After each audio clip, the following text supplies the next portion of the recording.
காய்கறி சந்தைக்கு போயிருப்பீங்க, தங்கத்துக்கு சந்தை கேள்விப்பட்டிருக்கீங்களா?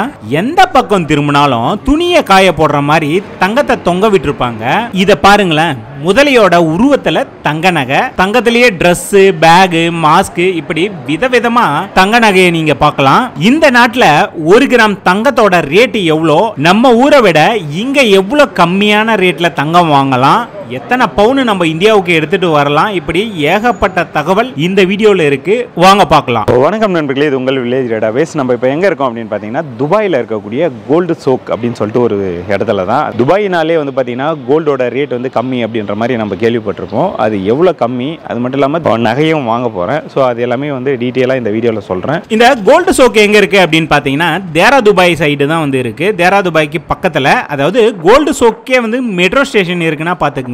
நம்ம துபாயில எங்க இருந்தாலும் சரி ஈஸியா இந்த கோல்டு சோக் இருக்கக்கூடிய இடத்துக்கு வந்துடலாம். இந்த கோல்டு சோக்கோட என்ட்ரன்ஸ் வந்து இதுதான். இந்த மாதிரி நிறைய தெருவு வந்து இருக்கு. இந்த தெருவுல வந்து கிட்டத்தட்ட 350 கடைக்கு மேல வந்து பாத்தீங்கன்னா இந்த இடத்துல இருக்கு.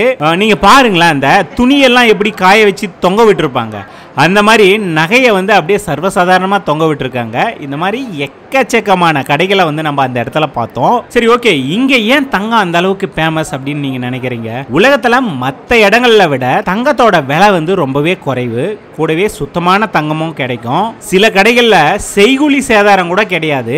அதே மாதிரி அந்த நாட்டுக்கு நம்ம எவ்வளவு தங்கம் வாங்குறோமோ 1% வரி பே பண்ணா மட்டும் போதும். நீங்க எப்படிப்பட்ட டிசைன், எந்த மாதிரியான தங்கம் வாங்கணும்னாலும் இந்த இடத்துல உங்களுக்கு ஈஸியா கிடைக்கும். முக்கியமா இந்த இடத்துல நீங்க தங்கத்துக்கு பேரம் பேசி அதோட ரேட்ல இருந்து கம்மி பண்ணி நீங்க வாங்கிட்டு வர முடியும். கேட்கும் போதே நல்லா இருக்குல்ல. இங்க வந்து விதவிதமான தங்க நகைகள் வந்து இருக்கு. சோ இப்ப பாருங்களேன், இது வந்து ஷூ பெல்ட், அதே மாதிரி நம்ம இடுப்புல கட்டுற அந்த டவல்ல இருந்து பேக், இது பாருங்க Dress, மாஸ்க் எல்லாமே வந்து தங்கத்திலேயே செஞ்சு வச்சிருப்பாங்க. சரி, ஓகே, இதெல்லாம் எப்படி போட்டுக்கிட்டு சுத்துவாங்க அப்படின்னு தானே கேக்குறீங்க. சோ இந்த விளம்பரத்தை பாருங்களேன், அங்க இருக்கக்கூடிய ஒரு கடையில அந்த நகையை அணிஞ்சுக்கிட்டு அங்க இருக்கக்கூடிய அந்த மாடல் வந்து விளம்பரத்துக்கு போஸ்ட் கொடுத்திருக்காங்க. அது பாருங்க எப்படி இருக்கு அப்படின்ட்டு. அதே மாதிரி இத பாருங்களேன், விநாயகர் சிலையா இருக்கட்டும், அப்படியே பெருமாள் சிலை, தங்கத்துல தர்கா, குபேரன் சிலை, புத்தர், ஆண்டாள், கிருஷ்ணர், சாய்பாபா, மகாவீர், மாடு, குதிரை, வாத்து, நாய், சிங்கம், புலி, சிறுத்தை, கழுகு, இப்படி எல்லாமே வந்து தங்கத்திலேயே சிலை செஞ்சு வச்சிருக்காங்கன்னா பாருங்க. அதே மாதிரி இத பாருங்களேன், நான் ஏதோ பல்லியில நகை செஞ்சு வச்சிருக்காங்களோன்னு பார்த்தா முதல்ல ஒரு 3-4 முதலையை பிச்சு போட்டு கழுத்துல மாற்ற அந்த நெக்லஸா செஞ்சிருக்காங்க. அதே மாதிரி குட்டி குட்டி முதலையே கம்மலா வந்து தொங்க விட்டுருக்காங்க. தங்கத்தை வச்சு என்னெல்லாம் பண்ண முடியுமோ அது எல்லாமே இங்க வந்து செஞ்சு வச்சிருக்காங்க. சோ இது வந்து வெறும் சாம்பிள் தான். இன்னும் மெயின் பிக்சர் எல்லாம் இந்த இடத்துல எக்கச்சக்கமா கொட்டி கிடக்கு. அதே மாதிரி 1/4 கிராம்ல இருந்து 50 கிராம் வரைக்கும் வந்து பாத்தீங்கன்னா இந்த இடத்துல அந்த தங்க காயினை வந்து அடுக்கி வச்சிருந்தாங்க. சோ உங்களுக்கு கிலோ கணக்குல தங்க கட்டி வேணும்னாலும் சரி, எல்லாமே இங்க குவிச்சு வச்சிருக்காங்க. சோ என்ன ஒண்ணு, அந்த தங்க கட்டி எல்லாம் இந்தியாவுக்கு தான் கொண்டு வர முடியாது. சோ இத பாருங்களேன், அதாவது ஒரே ஒரு வளையல் தான் 64 கிலோ இருக்கு. சோ இந்த வளையல் தான் வந்து பாத்தீங்கன்னா உலகத்திலேயே மிகப்பெரிய வளையல் அப்படின்னு சொல்லிட்டு கின்னஸ் புத்தகத்துல இடம்பெற்ற ஒரு நகை. 64 கிலோ தங்க வளையல் யாரு தான் கையில போடுவாங்கன்னே தெரியல. அப்புறம் இன்னொரு ரகசியம் வந்து சொல்றேன், நம்ம ஊர்ல இருக்கக்கூடிய பெரும்பாலான நகை கடைங்க இந்த இடத்துலயும் ஒரு துண்டை போட்டு கடையும் போட்டிருக்காங்க. நம்ம ஊர்ல பாக்குற அந்த ஃபேமஸான பிராண்டட் நகை கடை எல்லாமே இந்த இடத்துல இருக்கு. இங்கேயுமே நம்ம போய் நகை வாங்குறதுனாலும் வாங்கிக்கலாம். ஸோ இந்த இடத்தை பொறுத்தவரையிலும் தங்கம் மட்டும் கிடையாதுங்க, வைரம், பிளாட்டினம், சில்வர், அந்த விலை உயர்ந்த கற்கள், இந்த மாதிரி எக்கச்சக்கமான நகைகள் வந்து பார்த்தீங்கன்னா இந்த இடத்துல கொட்டி கிடக்கு. நம்மளுக்கு எது தேவையோ அதெல்லாமே நம்ம பர்ச்சேஸ் பண்ணிக்க முடியும். இப்போ நான் நடந்து வரேன் இல்லையா, இந்த மாதிரியான தெரு வந்து இங்கே நிறையவே இருக்கு. எல்லா தெருவிலுமே நகை கடைகள் வந்து இருக்கு. அதே மாதிரி பெரிய பெரிய சூப்பர் மார்க்கெட்லாம் இருக்கு இல்லையா, அந்த மாதிரியான ஷேப்ல இங்க நிறைய பில்டிங் இருக்கு. உள்ள போனோம்னா ஏகப்பட்ட தனித்தனி நகை கடைகள் வந்து அந்த இடத்துல இருக்கு. நம்ம தேடி பிடிச்சி பேரம் பேசி தாராளமா நம்ம வந்து நகையை வாங்கிட்டு வரலாம். சரி, ஓகே, இப்போ நம்ம கோல்டு சோக்கை பத்தி தெளிவா தெரிஞ்சுக்கிட்டோம், இல்ல ஓரளவுக்கு தெரிஞ்சுக்கிட்டோம். இப்போ நம்ம இந்தியாவில் கிடைக்கக்கூடிய அந்த தங்கத்துக்கும் துபாயில கிடைக்கக்கூடிய அந்த தங்கத்துக்கும் ரேட் டிஃபரன்ஸ் எவ்வளவு வருது அப்படின்றத இதுல பார்க்கலாம். என்னுடைய பொண்ணுக்கு வந்து பாத்தீங்கன்னா பர்த்டே, அதுக்கு ஏதாச்சும் ஒரு செயின் வந்து எடுக்கலாம் அப்படின்னு சொல்லிட்டு நான் வந்து பிளான் பண்ணி இங்கிருந்து போகும்போது ஒரு 25,000 ரூபாய் வரலையும் நான் ரெடி பண்ணி எடுத்துட்டு போயிருந்தேன். இந்த துபாயில வந்து 1 கிராம் தங்க நகையோட ரேட் வந்து பாத்தீங்கன்னா அந்த ஊர் அமௌண்ட்டுக்கு 227 கிராம்ஸ் வந்து வரும். நம்ம ஊர் கால்குலேட் பண்ணும்போது 5,138 ரூபாய் வந்து வரும். ஸோ இதே இந்தியாவில் வந்து பார்த்தீங்கன்னா 1 கிராம் தோராயமா 5790 ரூபாய். அதாவது நான் சொல்றது 22 கேரட் தங்க நகையோட ரேட்டு. இப்போ வெறும் நம்ம நகையா வாங்குறோம் அப்படின்னா 652 ரூபாய் வந்து பார்த்தீங்கன்னா நம்மளுக்கு இந்தியா விட இங்க துபாயில கம்மியா வந்து நம்மளுக்கு கிடைக்குது. இதே ஒரு பவுனுக்கு அப்படின்னும் போது 5216 ரூபாய் வந்து நம்மளுக்கு கம்மியா வந்து கிடைக்குது. ஸோ நான் சொல்றது வந்து பார்த்தீங்கன்னா ஒரு தோராயன கணக்கு தான். கரெக்டா நம்ம கால்குலேட் பண்ணி பேரம் பேசி வாங்கணும் அப்படின்னா இதை விட கம்மியாகவும் இல்லை இதை விட ஜாஸ்தியாகவும் நம்ம வந்து சேவ் பண்ண முடியும். சரி, இதெல்லாம் இருக்கட்டும். இப்போ நகையோட ரேட்டு நம்மளுக்கு தெரிஞ்சிருச்சு. இதுக்கப்புறம் வந்து பார்த்தீங்கன்னா செய்குலி சேதாரம் பிளஸ் வரி இது எல்லாமே இருக்கு இல்லையா? ஸோ அதை பற்றி எல்லாமே கூட நம்ம தெளிவாக பார்க்கலாம். இப்போ நான் எடுத்த செயின் வந்து பார்த்தீங்கன்னா 4 கிராம் 45 மில்லிகிராம் வந்து இருக்கு. இந்த நகையோட ரேட்டு அந்த ஊர் அமௌண்ட்டுக்கு 1013 கிராம்ஸ் வந்து வரும். பிளஸ் 14% செய்கூலி வந்து அங்க போட்டாங்க. ஸோ இதையுமே நம்ம பேரம் பேசினா கம்மி பண்ண முடியும்.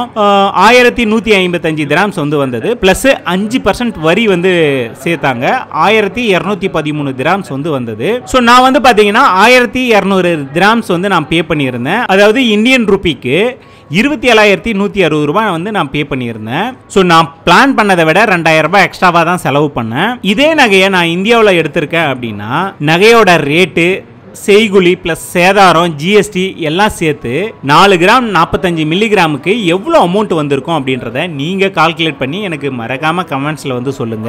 என்னை பொறுத்தவரையும் கரெக்டா பிளான் பண்ணி அங்க இருக்கக்கூடிய ஒரு சில கடைகளுக்கு எல்லாம் போய் நம்ம தெளிவா நகை வாங்கணும் அப்படின்னா ஒரு பவுனுக்கு 4000 இருந்து 7000 ரூபாய் வரைக்கும் நம்ம வந்து சேவ் பண்ண முடியும். இந்தியாவில் விற்கிறத விட இங்க துபாயில கம்மியாவே நம்ம வாங்கலாம். ஸோ நகை வாங்குறதுக்காக நம்ம துபாய் வர முடியாது. துபாய் டூர் வரீங்க அப்படின்னா ஒரு மினிமம் அமௌண்ட்டுக்கு நீங்க நகை வாங்கிட்டு ரிட்டர்ன் இந்தியாவுக்கு வந்து வரலாம். அதே மாதிரி துபாயில இருந்து இந்தியாவுக்கு எவ்வளவு நகை வந்து நம்ம எடுத்துட்டு வரலாம் அப்படின்றத இப்ப பார்த்தலாம். நான் அங்க இருக்கக்கூடிய அந்த நகை கடையை இருக்கிறவங்களா இருக்கட்டும் இல்ல கூகுள்ல சர்ச் பண்ணி பார்த்ததா இருக்கட்டும் எல்லாமே என்ன சொல்லுது அப்படின்னா ஒரு ஆண் வந்து பாத்தீங்கன்னா 20 கிராம் நகையும் ஒரு பெண் வந்து பாத்தீங்கன்னா 40 கிராம் நகையும் வந்து துபாயில இருந்து எடுத்துட்டு வர முடியும் அப்படின்னு வந்து சொல்றாங்க.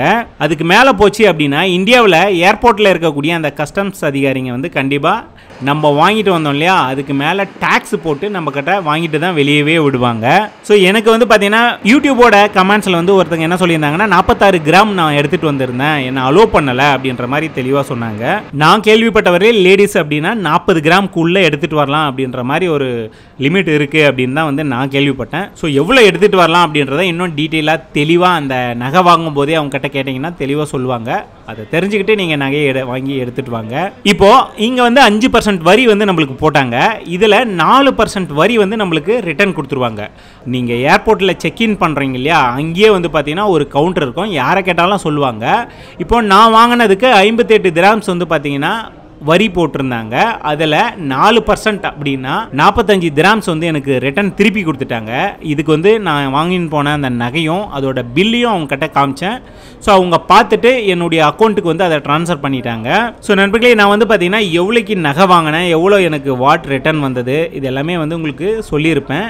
நீங்கள் சப்போஸ் துபாய் சுற்றுலா போயிட்டீங்க அங்கே நகை கடைக்கும் போயிட்டீங்க அப்படின்னா அங்கே கோல்டோட ரேட் எவ்வளோ நம்பூரில் எவ்வளோ வருது ஸோ அங்கே நீங்கள் வாங்கினீங்க அப்படின்னா அந்த வரி ப்ளஸ்ஸு அந்த செய்குலி எல்லாமே சேர்த்து எவ்வளோ வருது இந்தியாவில் வாங்கியிருந்தோம்னா எவ்வளோ வரும் அப்படின்றதெல்லாம் கால்குலேட் பண்ணி உங்களுக்கு பெனிஃபிட்டாக இருக்குது அப்படின்னா நீங்கள் தாராளமாக வாங்கிட்டு வரலாம். நீங்கள் துபாய்க்கு சுற்றுலா வரீங்க அப்படின்னா ஒரு ஆஃப் டே ஒதுக்கி துபாயில் இருக்கக்கூடிய அந்த கோல்டு சோக் வாங்க இங்கே வந்து சுற்றி பார்த்துட்டு கூடவே நகை வாங்குறதுனாலும் வாங்கிட்டு போங்க. கோல்டு சோக் வீடியோ வந்து நீங்கள் பார்த்துருப்பீங்க. அங்கே உள்ளே போய் நம்ம சுற்றி காமிச்சது கண்டிப்பாக உங்களுக்கு யூஸ்ஃபுல்லாக இருந்திருக்கும் அப்படின்னு நான் நம்புகிறேன். நம்ம இந்த துபாய் ட்ரிப்பை பொறுத்தவரையும் ஜிடி ஹாலிடேஸ் மூலமாக தான் வந்திருந்தோம்.